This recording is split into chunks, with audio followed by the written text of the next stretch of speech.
Un cordial saludo, un abrazo fraternal, como siempre, y una muy calurosa bienvenida a todos y cada uno de ustedes que se dan cita semanalmente para el estudio de la palabra de nuestro Dios.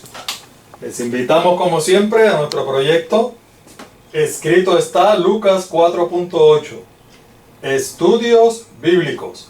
Escudriñamos las Escrituras. El llamado es a estudiar con nosotros.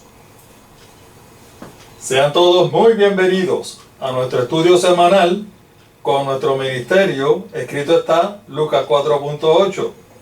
El tema de hoy será La esperanza bienaventurada, parte 1. Y como es nuestra costumbre, vamos a elevar una plegaria a nuestro Dios para que nos acompañe y nos dirija. Eterno Dios y buen Padre que estás en el cielo, te alabamos, te glorificamos y te bendecimos, oh Dios. Alabado sea tu santo, bendito y glorioso nombre. Te damos gracias por tantas bendiciones recibidas de tu mano. Gracias por la vida, por la salud. Gracias, mi Dios, por este hermoso privilegio de haber conocido este maravilloso mensaje de salvación, y más todavía, mi Dios, muy agradecido por la oportunidad que nos das de ser colaboradores tuyos en esta gran obra.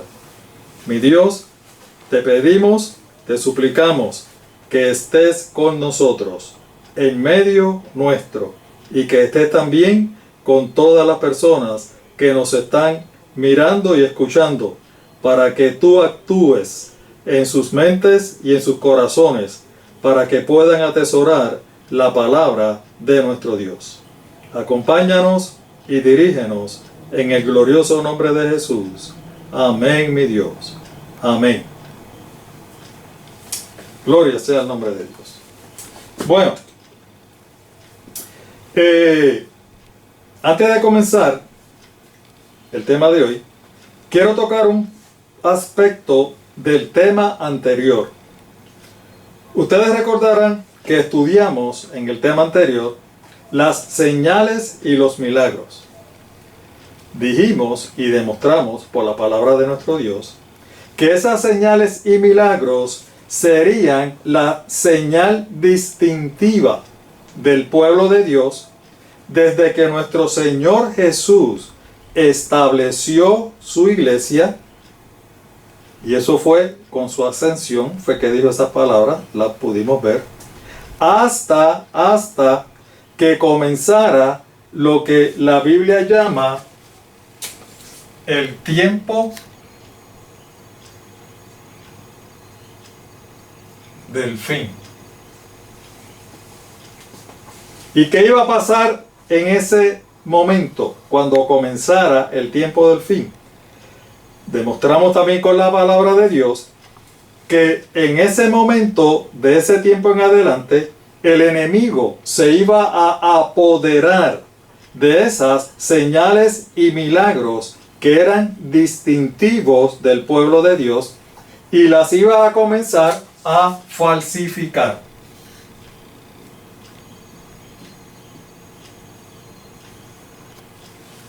De tal manera que entonces, de ese momento en adelante, no iba a ser muy fácil poder distinguir entre los milagros de nuestro Dios, que nuestro Dios hacía a través de su pueblo, de su gente, y los milagros que el enemigo también hacía a través de su gente.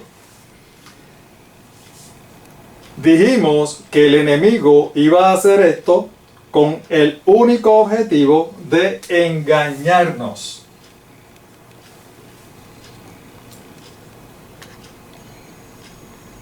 Especialmente a quienes, a nosotros los escogidos.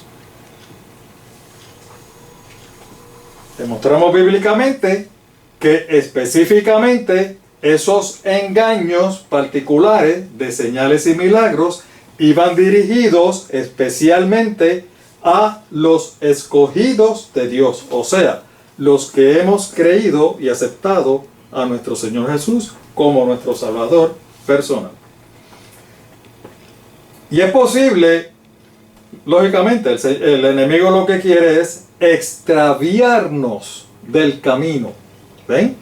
Nosotros vamos por el camino correcto y el enemigo quiere arrastrarnos con él. Y para eso está tratando de extraviarnos del camino correcto. Ahora, alguno de ustedes posiblemente nos dirá, o me dirá, pero hermano, es que los milagros en sí no hacen perder a nadie. Los milagros en sí no hacen que la gente se pierda. Y yo le digo, usted tiene toda la razón, hermano o hermana querida. Usted está en lo correcto. Los milagros en sí no hacen perder a nadie. Sin embargo,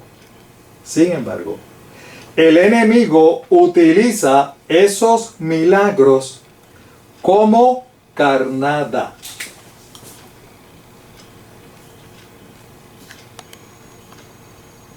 Como carnada. Como los pescadores, que le ponen la carnadita al anzuelo y tiran, y se lo tiran al agua para pescar. ¿Para qué? Para engañar a los peces. ¿Lo ven? Ahora fíjense ustedes, y les quiero referir nuevamente a la experiencia que leímos en el libro de los Hechos de Simón. Ustedes recordarán que Simón hacía milagros, pero en realidad lo que él hacía, y la palabra es clara, decía que hacía brujería. ¿Y de quiénes son las brujerías? Pues del enemigo, de las fuerzas del mal, ¿verdad? Sin embargo, Simón decía que esos milagros venían de parte de Dios. Inclusive, se hacía llamar como el gran poder de Dios. ¿Ven? ¿Para qué? Para engañarnos, para engañar a las personas. Se veía como carnada, porque la palabra nos decía, cuando leemos en Hechos, de que la gente estaba, cuando él hacía esos milagros, que en realidad era brujería, la gente estaba atenta, los miraba, estaba pendiente, o sea que lograba la atención de todos. Y nos dice la palabra que todos estaban atentos, todos, desde el más pequeño hasta el más grande. O sea, no había nadie que no estuviera pendiente a eso. Y luego que él lograba cautivar la atención de la gente, entonces dice la misma palabra que todos le creían. Todos le hacían caso a lo que él decía. ¿Ve? Y ahí es que está el detalle. Lo utilizaba como carnada para entonces engañarlos con lo que él le decía. El mismo principio que usa el enemigo. Utiliza los milagros como carnada. Y luego que tiene la atención suya y la atención mía y la atención de todos, entonces lo que hace es introducir dentro del cuerpo de Dios, del pueblo de Dios, las falsas enseñanzas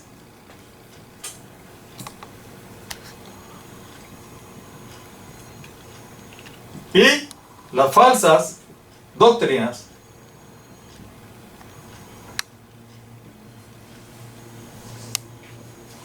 Y al introducir las falsas enseñanzas y las falsas doctrinas, esto sí, hermanos, esto sí tiene que ver con nuestra salvación.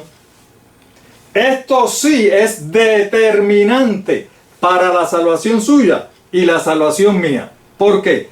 Porque depende de esas enseñanzas y esas doctrinas que usted y yo y todos vamos a tener nuestras convicciones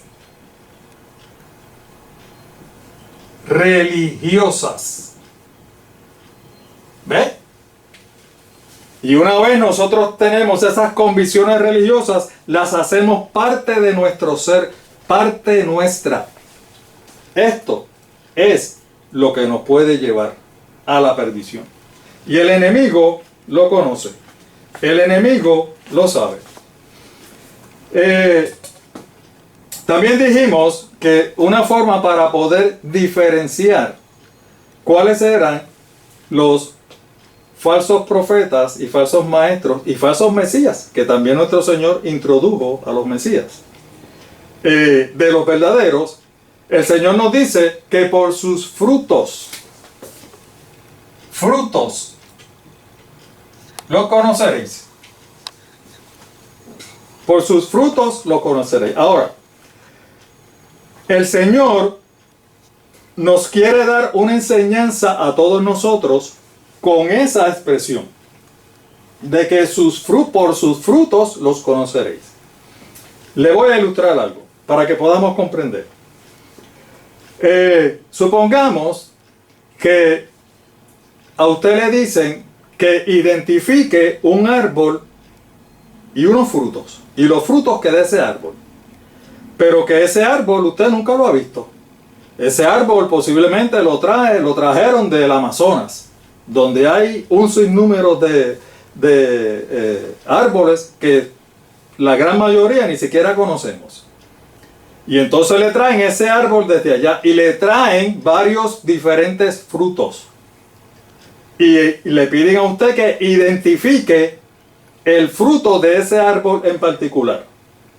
Hermano, si usted nunca ha visto ese árbol, nunca ha visto los frutos, ¿cuál es la probabilidad de que usted pueda decir con certeza, este es el fruto de ese árbol? Bien poquita, ¿verdad? Bien poca. Yo diría que es mínima. ¿Por qué?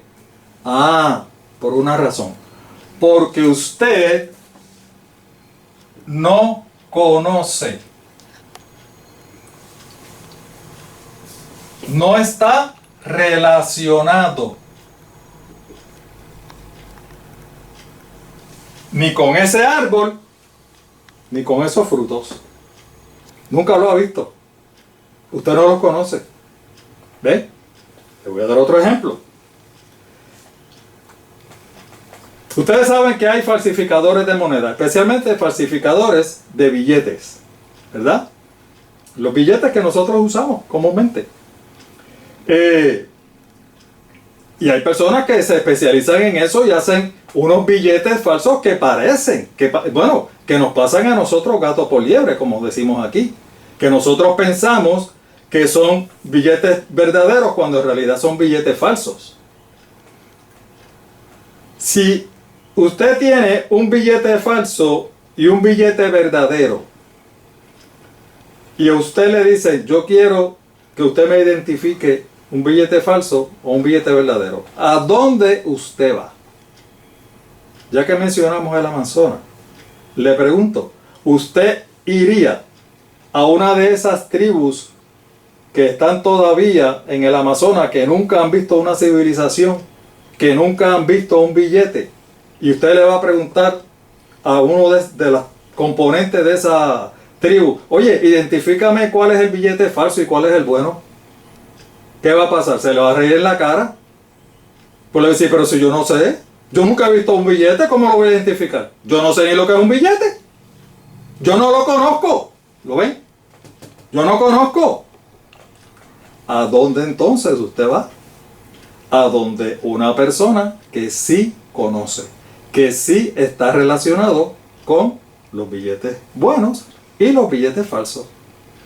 La persona tiene que conocer. Amados hermanos, inclusive ustedes saben que los billetes tienen ciertas características especiales que los identifica, ¿verdad? Con las doctrinas falsas y enseñanzas falsas sucede lo mismo. Mi amado hermano, hermana, amigo y amiga, para que usted pueda identificar una doctrina y una enseñanza falsa, usted tiene, no es que debe, tiene que conocer las doctrinas y las enseñanzas correctas. para que usted pueda identificar las falsas. Si usted no conoce las correctas, no hay manera de poder identificar una enseñanza o una doctrina falsa. A ustedes me dirijo. La misión nuestra precisamente es darles a conocer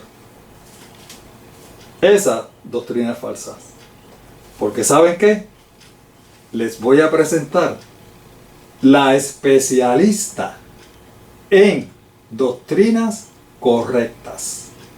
La especialista en doctrinas falsas. De aquí es que vamos a aprender. Vamos a aprender a identificar las unas de las otras. No me malinterpreten, no me digan que el hermano Mercado o el hermano Pedro se cree que es el más que sabe y nos va a enseñar a nosotros. No, yo no le voy a enseñar nada. Yo voy a aprender con ustedes también. Vamos a aprender a identificar esas enseñanzas, porque las correctas están aquí en la palabra de nuestro Dios. Gloria sea su nombre. ¿Ok? Bueno, lo otro que quería decir antes de comenzar con el temita de hoy, que en verdad no es un temita, es un temota, es que hubo uno de los hermanos, precisamente del tema anterior, que me escribió acerca del tema anterior, y me dijo: hermano, ese tema de señales y milagros estuvo muy bueno, a mí me gustó mucho, pero a mí me llegó bien profundo, tocó las fibras íntimas mías. ¿Por qué? Porque lo que pasa es que la iglesia en que yo persevero, a menudo se realizan milagros y señales y prodigios. Y usted entonces me puso a pensar. Yo le dije: bueno, hermano, recuerde, todo lo que nosotros dijimos estuvo certificado y complementado con la palabra de Dios. Aquí yo no me inventé nada. Me dice: no, yo lo sé. Y entonces me dice que esos temitas como que traen medio conflicto, ¿verdad? Yo le dije: hermano, en verdad le voy a decir una cosa. Yo quisiera, hermano, que todos los temas que yo trajera fueran del amor de Dios, fueran de el plan de salvación, cómo nuestro Señor Jesucristo nos salvó, que su sangre tiene poder para perdonarnos, la victoria que Él obtuvo es nuestra victoria, y gozarnos de todas estas cosas maravillosas. Pero ¿sabe qué? Si yo le hablo nada más que de eso, sería bastante irresponsable de mi parte. Porque la Biblia me habla de eso, que ya en muchas ocasiones lo hemos tocado aquí, lo hemos hablado. Pero también me habla de otras cosas. Y cuando el Señor me dio el privilegio inmenso, gracias mi Dios, gracias, de presentar su palabra a través de los estudios bíblicos, el compromiso fue que yo tenía que presentar todo lo que nos presenta la palabra de Dios. Todo el mensaje completo que nuestro Dios quiere para usted y quiere para mí. Así que ahora tiene la excusa, hermano, ya que en su iglesia realizan milagros y señales. Ahora tiene la excusa para que siga con nosotros, porque nosotros le vamos a mostrar, no nosotros, la palabra de Dios le va a mostrar cómo poder identificarlos. Y así usted sabrá si esos milagros y señales son de Dios o no son de Dios. Siga con nosotros, esa es la invitación. Bueno, ahora sí voy a comenzar el tema. Para comenzar el tema de hoy, quiero referir a una costumbre que nosotros, que existía en mi tiempo. Y yo pienso que a lo mejor en el tiempo de ahora también está. Bueno, se relaciona con las clases, se relaciona con los maestros, con las escuelas, con los salones, con los estudiantes. Ustedes saben que los maestros y los profesores se esfuerzan al máximo para que nosotros, los estudiantes, podamos comprender, ¿verdad? Captar los conocimientos y las destrezas que ellos nos enseñan. ¿Por qué? Porque al final del año, el objetivo es prepararnos para que nosotros pasemos de grado, ¿verdad? Pasemos de un nivel al otro. Ese es el objetivo. Y para lograr ese objetivo y corroborar los conocimientos durante ese semestre o ese año, pues se nos dan lo que conocemos como exámenes parciales, ¿verdad? Exámenes parciales. Pero, al final del semestre o al final del año, se da un examen, que se llama, lo más seguro que ustedes saben, el examen final. Examen final. ¿Verdad? Y en ese día del examen final, que prácticamente era casi uno de los últimos días del año, o del semestre, o del año, el maestro pues tomaba una serie de precauciones que no tomaba durante el resto del año. Por ejemplo, lo primero que hacía, él o ella, lo primero que hacían era que separaban los pupitres. Los dejaban, este de aquí, dejaban un espacio aquí, el otro lo ponía allá. Utilizaban todo el área, todo el salón, para los pupitres. Este lo ponía aquí, este en vez de ponerlo ahí, lo ponía aquí, el otro, y así, sucesivamente. El objetivo es para que los muchachos no se copiaran, ¿verdad? No nos copiáramos. El maestro nos recibía en la puerta del salón y nos impresionaba. Nos impresionaba las manos, nos impresionaba las mangas, nos impresionaba las medias, que no tuviéramos, ¿verdad? Lo que llamábamos la droguita para copiarnos. Bueno, ese día era especial. Y ese examen, mis amados hermanos y amigos, era tan importante, que aunque usted hubiera pasado todos los exámenes parciales, si usted en ese examen final se colgaba, no lo pasaba, automáticamente usted no pasaba de grado. Tenía que repetir el grado. Así de importante era ese examen final. No sé, como dije, si todavía persiste igual. ¿Y por qué yo traigo esto a colación? Hermanos, lo que pasa es que, hablando de la palabra de Dios, la Biblia nos enseña que todos, usted y yo, y todo ser humano, nos tocará en algún momento tomar un examen final.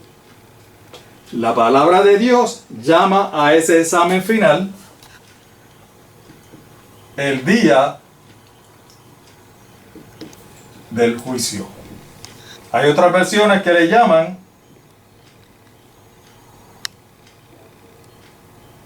el juicio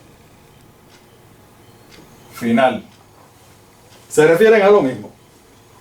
El día del juicio. Así se refiere la palabra de nuestro Dios. Y mis amados hermanos, vamos a comenzar el tema refiriéndonos a lo que nuestro Señor Jesús dice sobre ese día, el día del juicio. Vamos a comenzar con el Evangelio según San Mateo, el capítulo 11, los versículos 22 y 24. Estas son palabras textuales de nuestro Señor Jesús. Y dice: por tanto os digo que en el día del juicio. ¿Cuándo? En el día del juicio. Será más tolerable el castigo para Tiro y para Sidón que para vosotras. Por lo tanto, os digo que en el día del juicio será más tolerable el castigo para la tierra de Sodoma que para ti. Aquí nosotros queremos destacar una cosa. Fíjense, el Señor Jesús está hablando aquí de el día del juicio. El día del juicio. Queriéndonos decir, miren, eso es una realidad. El día del juicio va a ser real. Pero fíjense que nos trae otro concepto y lo relaciona al día del juicio. Y nos dice que en el día del juicio, en ese día, será más tolerable el castigo para Tiro y Sidón que para vosotras. ¿Ven? Así que relaciona el día del juicio con castigo. Castigo. Y entonces el otro texto todavía es más explícito. Nos dice nuevamente, por tanto os digo que en el día del juicio será más tolerable, hermanos, esto es importante, tolerable el castigo para la tierra de Sodoma que para ti. Hermanos y amigos, yo espero que todos ustedes sepan lo que le sucedió a Sodoma. En Sodoma era tanta la maldad que había, era tanto el pecado, que nuestro Dios hizo llover fuego del cielo, para consumir no solamente a los habitantes, sino a todo lo que había. Todo lo que había se consumió. Ahora yo les pregunto, si nuestro Señor está diciendo, y nuestro Señor, por supuesto, no puede mentir, si el Señor dice que el juicio que tuvo Sodoma será más tolerable, o sea, que es menos duro, menos recio, que cuando venga el juicio para nosotros, mis amados hermanos y amigos, sinceramente, yo no quiero ni saber cómo será ese día para los impíos, para los desobedientes de la palabra de Dios. ¿Ven? Vamos a ver otro texto. Mateo 12, 36 y 37. El mismo Señor hablando. Mas yo os digo que de toda palabra ociosa que hablen los hombres de ella darán cuenta en el día del juicio. ¿De qué van a dar cuenta en el día del juicio? De toda palabra ociosa. Y el 37 dice, porque por tus palabras serás justificado y por tus palabras serás condenado. Así, mis amados hermanos, que el propio Jesús nos está diciendo dos cosas, que relaciona el día del juicio con castigo, ¿verdad? Y fíjense, si ese juicio que usted y yo, ese examen final que nos toca tomar a todos, si ese juicio es tan minucioso,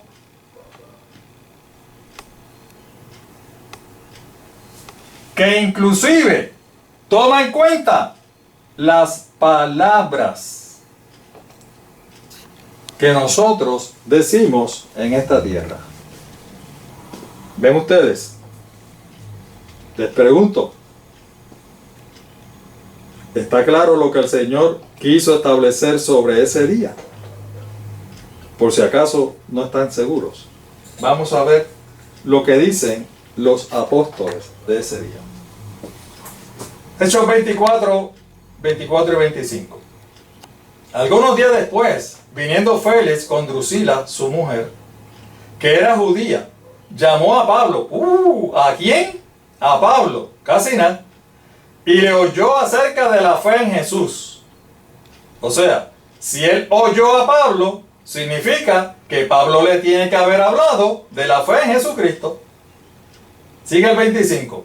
Pero al disertar Pablo acerca de la justicia, del dominio propio y del juicio venidero.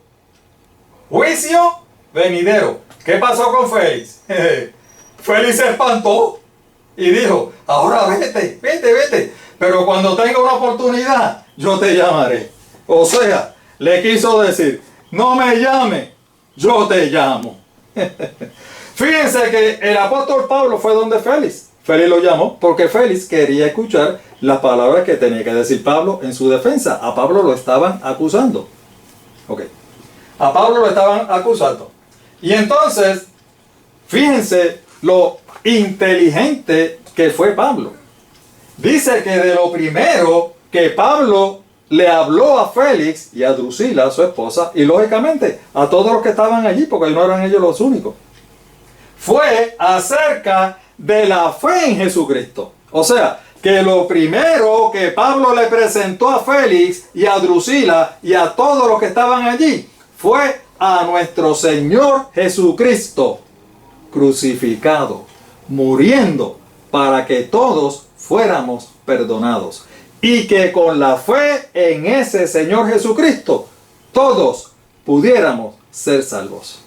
Eso fue lo primero que Pablo le habló, sobre la fe en Jesucristo. Gloria sea mi Dios. Pero Pablo no se quedó ahí. No. ¿Por qué? Porque Pablo, al igual que, digo, a lo mejor lo estoy exagerando, pero como la condición que nuestro Dios nos puso es de que teníamos que decir todo, no solamente lo bueno, no solamente lo bonito, no solamente las buenas noticias, tenemos que decirlo todo. Por lo tanto, el apóstol Pablo, después de presentarle una maravillosa noticia y la fe en Jesucristo, le siguió hablando ¿de qué? De la justicia, del dominio propio. Ustedes saben lo que es el dominio propio, ¿verdad? El apóstol Pablo le habló de la santificación. ¿Ve? La santificación, hermanos, es la preparación indispensable que usted y yo tenemos que hacer para podernos encontrar con nuestro Dios. Pero tampoco se quedó ahí. Siguió hablando de otro. ¿De qué? Del juicio venidero. Y hasta ahí fue que Félix dijo: párate, negrito, párate. Cuando empezó a hablar del juicio le dijo: no, yo no quiero escuchar, yo no quiero seguir escuchando de eso. Vete, yo te voy a llamar, en algún momento te llamaré para que me hables de eso, pero no, yo no quiero escuchar de eso. ¿Por qué? Hermanos, porque a casi nadie le gusta que se hable del día del juicio. ¿Por qué? Porque el día del juicio, nos guste o no nos guste, está relacionado con el castigo. Y la conciencia le dice a usted que si usted no está preparado para encontrarse con Dios en ese día, va a recibir su castigo. Vamos a seguir adelante, que el tiempo apremia. Hebreos 9:27 dice: así como está establecido que los seres humanos mueran, ¿cuántas veces? Una sola vez. Y después que venga, ¿qué cosa? El juicio. El juicio, hermanos. El juicio está enseñado en la palabra de Dios por nuestro Señor Jesucristo y por los apóstoles. Vamos a seguir. Hebreos 10, 26, 27. Y fíjense lo que dice aquí. Aquí sí que se pone la cosa buena. Dice: si después de recibir el conocimiento de la verdad, pecamos obstinadamente, ya no hay sacrificio por los pecados. Hermanos, quiero aclarar algo sobre este texto. Dice que después de haber recibido el conocimiento de la verdad. ¿Qué es el conocimiento de la verdad? El conocimiento de la verdad es el Evangelio. Todas las enseñanzas y doctrinas que nos enseña la palabra de Dios. Si después de nosotros tener conocimiento de la verdad, de la palabra de Dios, y nosotros no le hacemos caso, no hacemos nada, absolutamente nada, dice aquí, dice la palabra, que entonces el sacrificio de nuestro Señor Jesús es inútil. Es inútil para la persona que no lo acepta, que no le cree, que no acepta las enseñanzas de la palabra de nuestro Dios. Eso es lo que quiere decir. Ahora fíjense lo que dice el 27. Solo queda una terrible expectativa ¿de qué? De juicio. Nuevamente, el juicio. El fuego ardiente que ha de devorar ¿a quiénes? A los enemigos de Dios.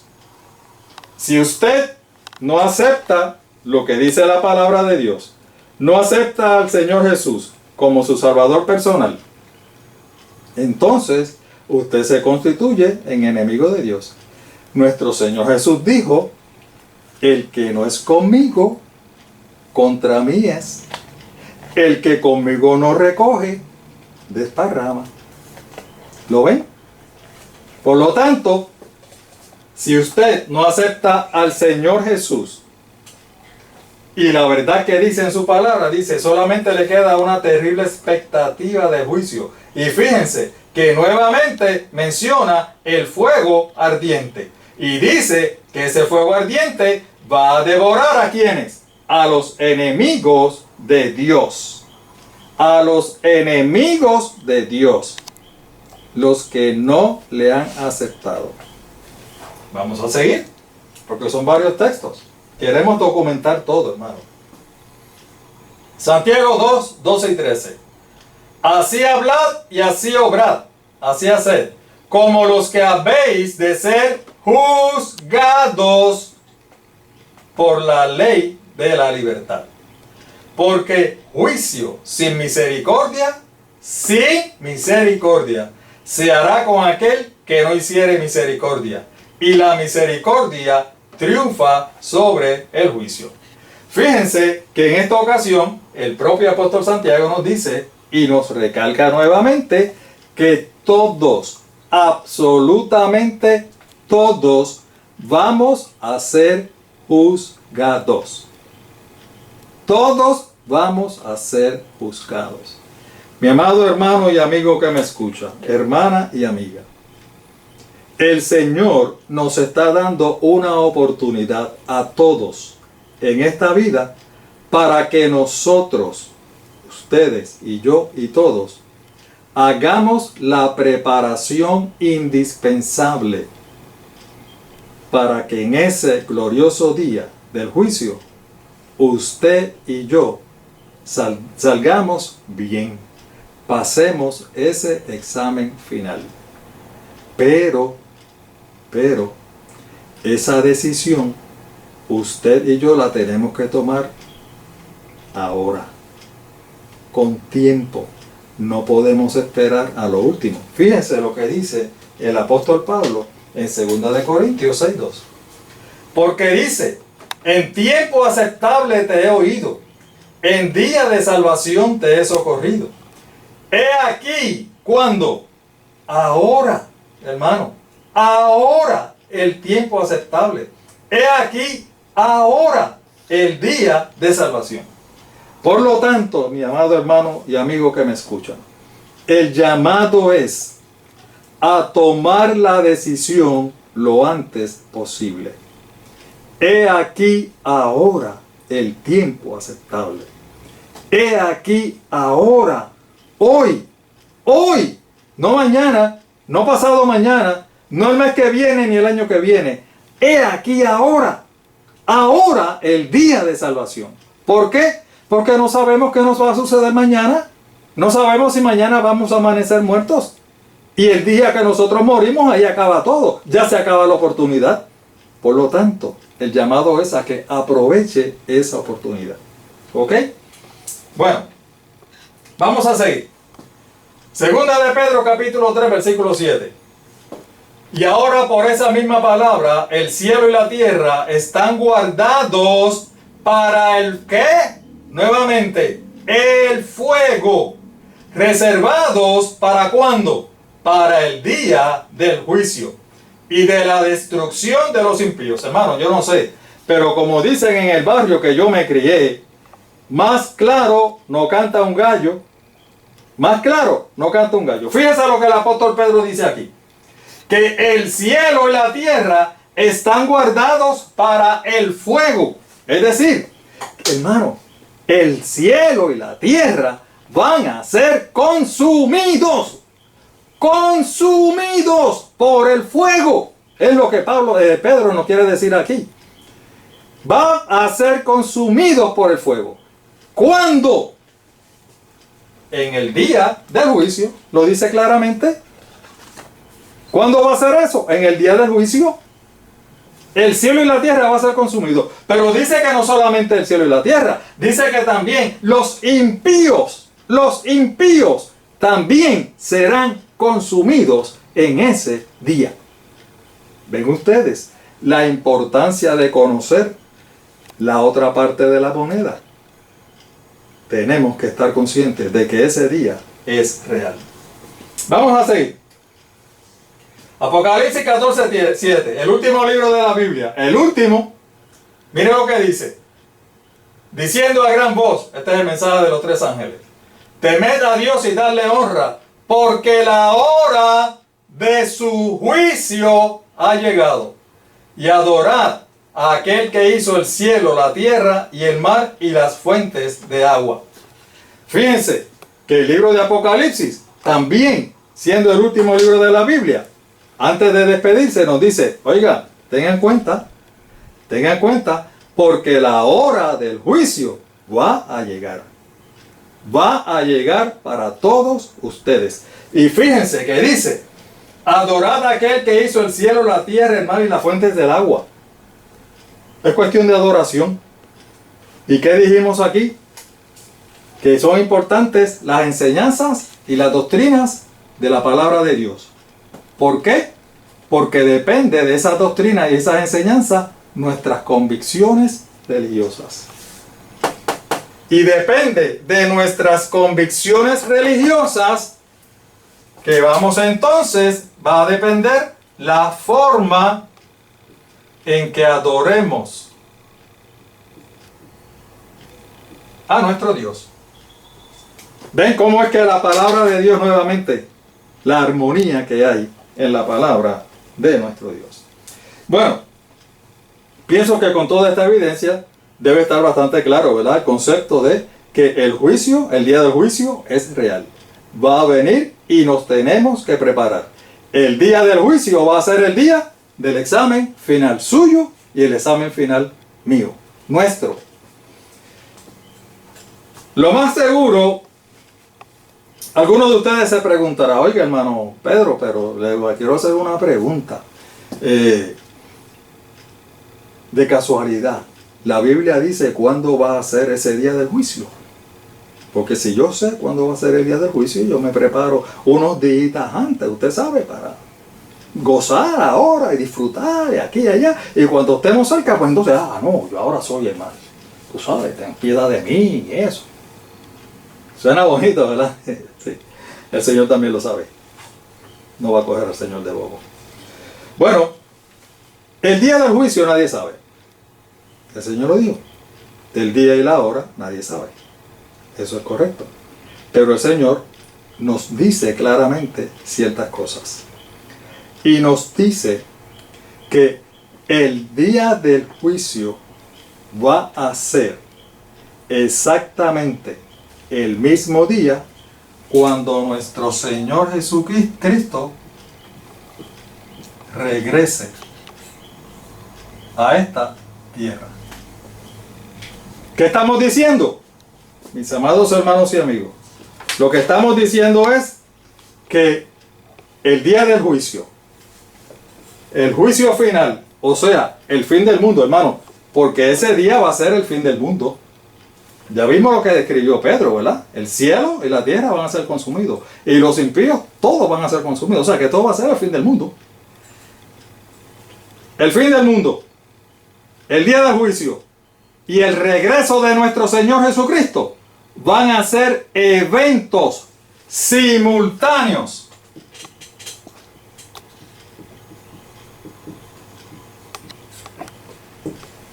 Eventos simultáneos. Va a ser exactamente el mismo día. Vamos a repasar algunas de las promesas que nos hizo nuestro Señor Jesús. Juan 14 del 1 al 3. Esta fue la maravillosa promesa que nuestro Señor nos dijo, nos dejó. Y la quisimos poner en dos versiones distintas. Esta es la Reina Valera de 1960. Y esta es la versión de Dios habla hoy. ¿Por qué la pusimos así? Porque aquí está un poquito más antigua y aquí está exactamente los mismos textos en un idioma que es español también, pero es más moderno. Voy a leer primero esta. No se turbe vuestro corazón, creéis en Dios, creed también en mí. En la casa de mi Padre muchas moradas hay. Si así no fuera, yo os lo hubiera dicho. Voy pues a preparar lugar para vosotros. Y si me fuere y os preparare el lugar, vendré otra vez. Y os tomaré a mí mismo, para que donde yo estoy, vosotros también estéis. Los mismos textos en la versión Dios habla hoy, más moderna. No se angustien ustedes, crean en Dios y crean también en mí. En la casa de mi Padre hay muchos lugares donde vivir. Si no fuera así, yo no les hubiera dicho que voy a prepararles un lugar. O sea, no les voy a mentir. Y después de irme y de prepararles un lugar, vendré otra vez para llevarlos conmigo, para que ustedes estén en el mismo lugar en donde yo voy a estar. Esta es la maravillosa promesa que hizo nuestro Señor Jesús a sus apóstoles. Y que esa promesa es extensiva a su pueblo a través de todas las épocas, hasta que Él regrese. Usted y yo formamos parte de ese pueblo. Por lo tanto, esta promesa maravillosa es para usted y es para mí. Fíjense, el Señor la dejó registrada en la Biblia para que nosotros, todos los que hemos creído en Él, podamos tener esa gloriosa esperanza. Alabado sea mi Dios. Gloria sea tu nombre. Para que nos sirva para fortalecernos unos a otros.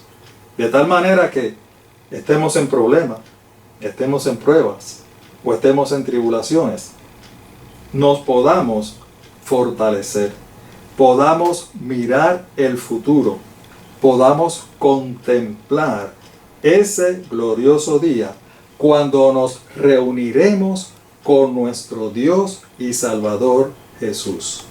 Gloria sea su nombre. Ese fue el objetivo de Él dejar esa extraordinaria promesa. Se comprometió con usted y conmigo a venir a buscarnos en ese glorioso día. Ahora bien, esa promesa, hermanos, esa promesa es la esperanza bienaventurada. Fíjense lo que dice el libro de Tito, capítulo 2, versículos 13 y 14. Aguardando, ¿qué cosa? La esperanza bienaventurada. ¿Y cuál es esa esperanza bienaventurada? La manifestación gloriosa de nuestro gran Dios y Salvador Jesucristo, quien se dio a sí mismo por nosotros para redimirnos de toda iniquidad y purificar para sí un pueblo propio y celoso de buenas obras.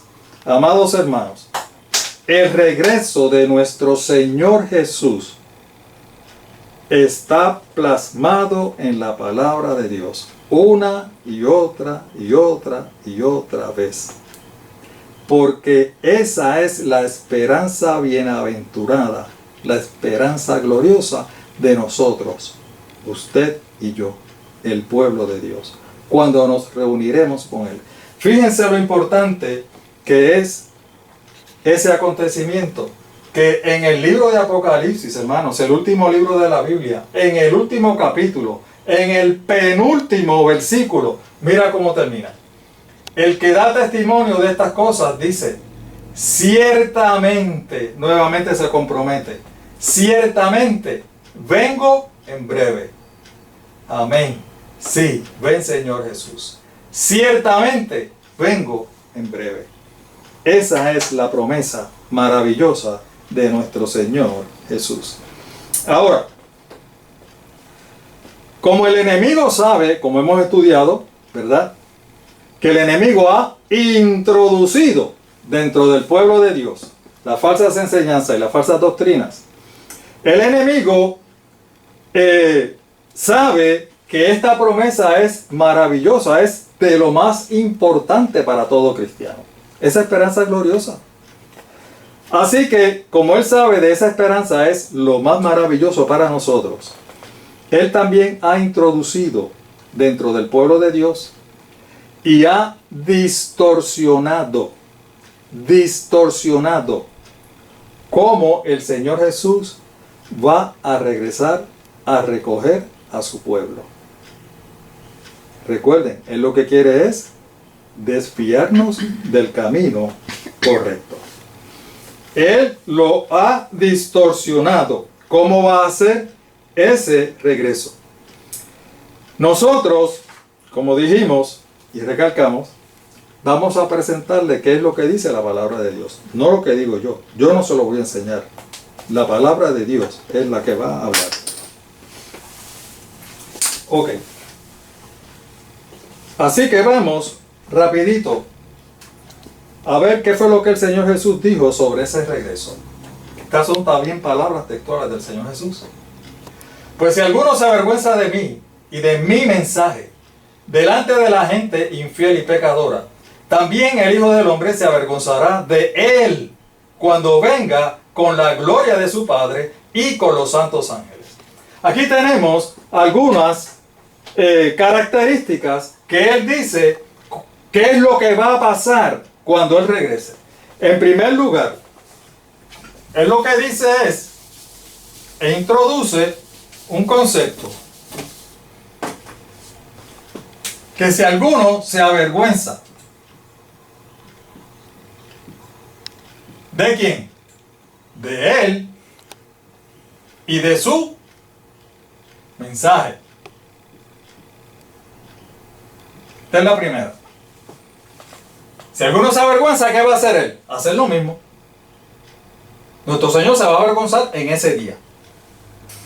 Segundo, ¿qué otra cosa nos está diciendo el texto? Nos dice que cuando Él venga, viene con la gloria del Padre.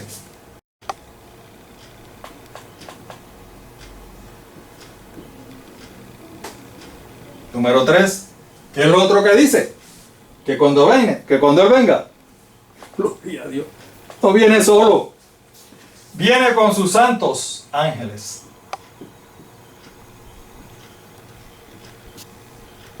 ¿Lo ven? Ok. Lo primero que vamos a estudiar, para que la Biblia nos conteste, hermano, yo no le voy a decir, la Biblia le va a contestar. La primera pregunta es sobre la vergüenza de Él y de su mensaje. ¿Qué quiso decir el Señor con eso? Vamos a preguntarle. La Biblia nos va a contestar. Romanos 1:16. El apóstol Pablo nuevamente. Porque no me avergüenzo. Ah, mira, la misma palabra. Qué casualidad, ¿verdad? Porque no me avergüenzo del Evangelio, porque es poder de Dios para salvación a todo aquel que cree, al judío primeramente y también al griego. Gloria sea nuestro Dios, alabado sea para siempre. No me avergüenzo del Evangelio. Ah, entonces, ¿cuál es el mensaje que se refiere aquí el Señor cuando dice que los que se avergüencen de Él y de su mensaje? Pues los que se avergüencen del Señor Jesús y del Evangelio. ¿Qué es el Evangelio? La palabra de nuestro Dios. La palabra, lo que está escrito en la palabra de nuestro Dios. Y el apóstol Pablo es inteligente. Él dice, oye, yo no me avergüenzo. Yo no me avergüenzo. O sea, yo no voy a estar del lado de los que se avergüencen. La pregunta es, ¿estará usted en el lado de los que se avergüencen? Yo espero que no. Lo segundo que dice el Señor es que cuando regrese va a venir en su gloria. Y entonces preguntamos, ¿qué es la gloria de Dios? Vamos a preguntarle a la Biblia. La Biblia se interpreta a sí misma. Lucas 2:9 dice, he aquí se les presentó un ángel del Señor y la gloria del Señor los rodeó. Ajá. ¿Y qué es la gloria? Los rodeó de resplandor y tuvieron gran temor.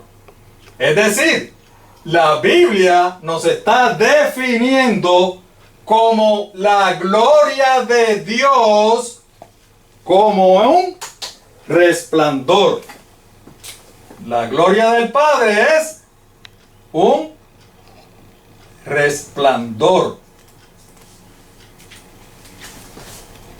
Todavía tienen media duda, ¿verdad? Vamos a corroborarlo. Hebreos 1, 2 y 3. En estos días finales nos ha hablado por medio de su Hijo, nuestro Señor Jesús. A este lo designó heredero de todo, y por medio de él hizo el universo. Nuestro Señor Jesús fue el creador. El Hijo es el ¿qué? El resplandor de la gloria de Dios. Gloria sea el nombre de mi Dios. El Hijo, nuestro Señor Jesucristo, dice, es el resplandor de la gloria de Dios. La fiel imagen de lo que Él es. Y Él sostiene todas las cosas con su palabra poderosa. Después de llevar a cabo la purificación de los pecados, se sentó a la derecha de la majestad en las alturas. Nuevamente, ¿cómo define la Biblia la gloria de Dios? Como el resplandor. El resplandor, o sea, ¿qué es lo que quiere decir? Que la gloria de Dios es esa luz extraordinaria que emana de su persona. Un resplandor extraordinario que emana de su persona. Ustedes saben, haciéndole un poquito de historia, recuerdan cuando Moisés iba al monte a hablar con Dios. Cuando Moisés bajaba, la gente decía, ponte un velo. Tienes que ponerte un velo en la cara. ¿Por qué? Porque la gloria de Dios, el resplandor en la cara de Moisés era tanto que la gente ni siquiera podía mirar su rostro. Sí, Dios. Así es el resplandor de Dios. Esa es la gloria de nuestro Dios. Significa, mis amados hermanos, que cuando el Señor regrese, va a venir en un resplandor tan y tan y tan intenso que va a ser imposible que pase desapercibido.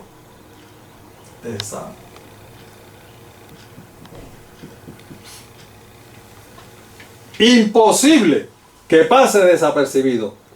Todos, absolutamente todos, nos vamos a dar cuenta cuando el Señor Jesús regrese. Su resplandor es tanto y tanto que no hay manera. Todos, absolutamente todos lo vamos a ver. Lo otro que dice el texto es que tampoco viene solo. Él viene con sus santos ángeles. ¿Y saben qué? La Biblia me dice que los ángeles también son seres resplandecientes. Gloria sea mi Dios. Seres resplandecientes. Es decir, que en ese día glorioso, maravilloso, no solamente el Señor va a venir con su persona resplandeciente, sino que todos sus santos ángeles también se unirán a ese resplandor. Ahora, usted se imagina cómo será eso, ¿verdad? Una cosa maravillosa. Por eso es la esperanza bienaventurada de todos nosotros. Hermanos, nosotros apenas estamos empezando este tema, por eso es que dice la parte 1.